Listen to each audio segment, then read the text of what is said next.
We flew into Rome on Norse. We had a stopover in New York City, and then we arrived at this hotel. We liked it, but I don't know if I would stay there again, but it was pretty nice. We found all of our hotels on hotels.com, and they're all kind of like more affordable options. So we flew into Rome and out of Rome, so this video is the beginning of the trip and the end of the trip, and then we went to a bunch of cities in Italy in between. After checking into the hotel, we got gelato, and I got lemon gelato. We went to this place twice, and then we went out and got pizza at a restaurant. I got bit by mosquitoes so badly that night, so watch out for mosquitoes. And then we walked over to the Basilica Papal di Santa Maria Maggiore. I do not know how to pronounce that, but I'm just going to put the names of things on the screen because I don't know Italian. And then we just went to bed. And then the next morning we stopped at a cafe to get breakfast. And we were planning on going to the Colosseum, but we were walking back past this basilica and we saw that you could go inside. And there was no line, so we just decided to go inside, and it was free, and it was definitely worth it because it was one of my favorite things that we did, like on the whole trip. It was so pretty inside, and I definitely recommend it. Don't skip it.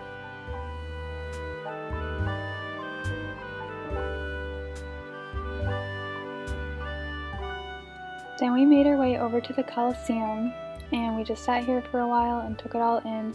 We didn't go inside because we didn't get tickets in advance and we didn't have time to wait in line, but that's okay because I wasn't really planning to go inside. Then we got lunch at this pizza place. It's like pizza by weight, so it's kind of unique. After the Colosseum, we went over to the Roman Forum, and we also did not pay to go inside the Roman Forum. I'm pretty sure it's the same ticket as the Colosseum, but you can actually see a lot of the Roman Forum from the outside. There's a sidewalk that goes all around it and little like lookout points that you can see inside, and I didn't feel like I was missing out on anything by not going in.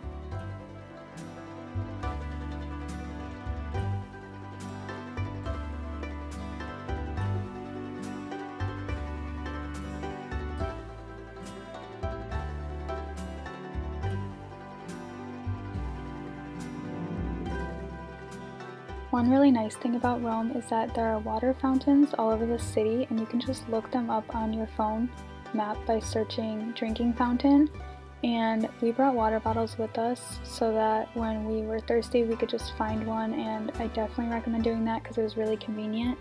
And this evening we took the train to Florence, and then this is when we got back into Rome. We just went to another cafe in the morning, and right before we did that we dropped our bags off at our hotel, because our hotel did have luggage storage. All of our hotels on this trip had luggage storage. And then we walked through Villa Borghese Park, and it was really pretty. Definitely recommend it if it's on the way to where you're going. Then we came to the Spanish Steps, which were super crowded, and we did end up going back to them when it was dark out, and we went up them, and I recommend climbing them because then you get the whole scope of how big they are. Then we came across the Trevi Fountain, which I wasn't really planning on going to it right now because I knew it would be crowded, and it was, but we did go back the morning that we went home, really early in the morning. And we came to this square, Piazza Navona, and it's super pretty. It has a bunch of fountains, and the architecture surrounding it is beautiful.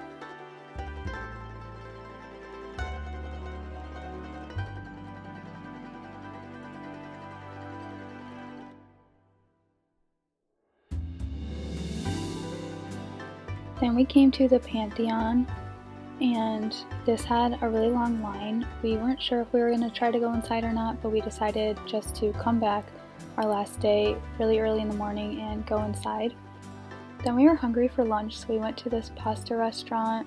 I don't know how to say the name of it, Al 42 maybe, and I got this truffle pasta and my husband got lasagna, and it was really tasty. The truffle pasta was one of the best things I've ever eaten, but it's definitely kind of like a, not like a touristy place, but you can tell that it's catered towards tourists, but it was really good.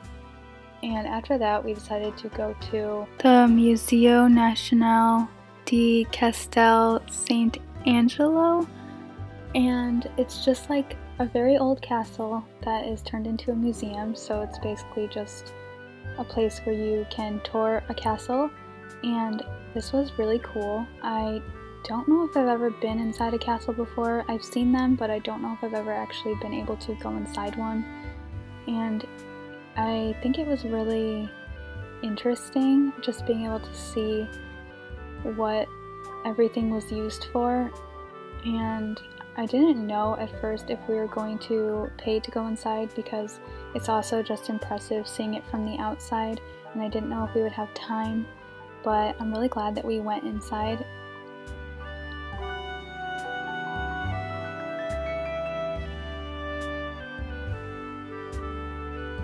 This place has really good views of the skyline of Rome, and by the time we got up here it was sunset, so we were able to watch the sunset from up here, and it was just really beautiful and definitely worth it. And then it was gelato time. We had gelato every single day of this trip in Italy, and we went to this place right here. It was pretty good, but not my favorite, but it was very highly rated. I think it's because they look so nice.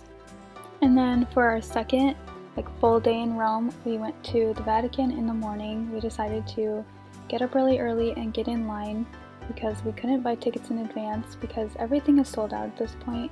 But we went to the Vatican Museum, and this was really, really cool. Definitely something you don't want to miss if you go to Rome, because I don't know, they just have so much interesting stuff. They have a huge mummy exhibit, and of course the Sistine Chapel. And one of my other favorite things was the map room. It was just a bunch of paintings of very old maps, and I overheard a tour guide call it the Google Maps of ancient Rome, which I just thought was a good way of explaining it. We got lunch at the restaurant right there that was part of the museum, and it was pretty good. It wasn't too expensive. And I've heard some people say that you only need an hour for the Vatican Museum, but I definitely don't agree with that. We were there for 7 hours, including the time we were waiting in line. We waited in line for 3 hours, and we got there, I think, a half hour before opening, but it definitely takes a long time if you actually want to see it. And then we walked over to St. Peter's Square and St. Peter's Basilica. I would have wanted to tour the Basilica if we had more time in Rome and the Vatican, but we didn't, unfortunately. If I ever come back, I would like to do that. And then after that, we got more gelato, and then we went back to the same restaurant we had gone to the previous day for dinner. We have to wait in line at that restaurant. I think if you get there about a half hour before opening, that should be enough time. And then this is our last morning before flying home. We just had time to go to the Trevi Fountain and the Pantheon, and we went there about 8 a.m. and that's how crowded it was at that time. You might want to go a little earlier if you don't want any people there. But then we walked over to the Pantheon and we were able to go inside this time. We got there a little bit before opening, and we only had to wait maybe a half hour, and it was not crowded at all. And then we got gelato one last time, and we stumbled upon this temple, which was the last thing on my list of things I wanted to see, so we basically got to see everything that I had on my list. And after this, we wanted to get food before getting on our flight, because obviously it's a really long flight back to New York City. And we went back to the same pizza restaurant where it's pizza by weight. And then we just continued walking towards the hotel. We did decide to catch a bus, but we had to get to the bus stop, which was kind of far away. And we came to this little, I don't even know what it is. It just looks really cool. I need to look it up on the map. I'll put it on the screen if I figure out what it's called. But I didn't see it before, so it's kind of by the Roman Forum. And then we just took the bus to the hotel, picked up our luggage, and then caught the Leonardo Express to the Rome airport, and then we flew back to New York City. And thank you for watching this video. I hope you enjoyed it, and if you don't mind, please subscribe to my channel. I also have a blog post linked below that has more information about everything that we did in Rome.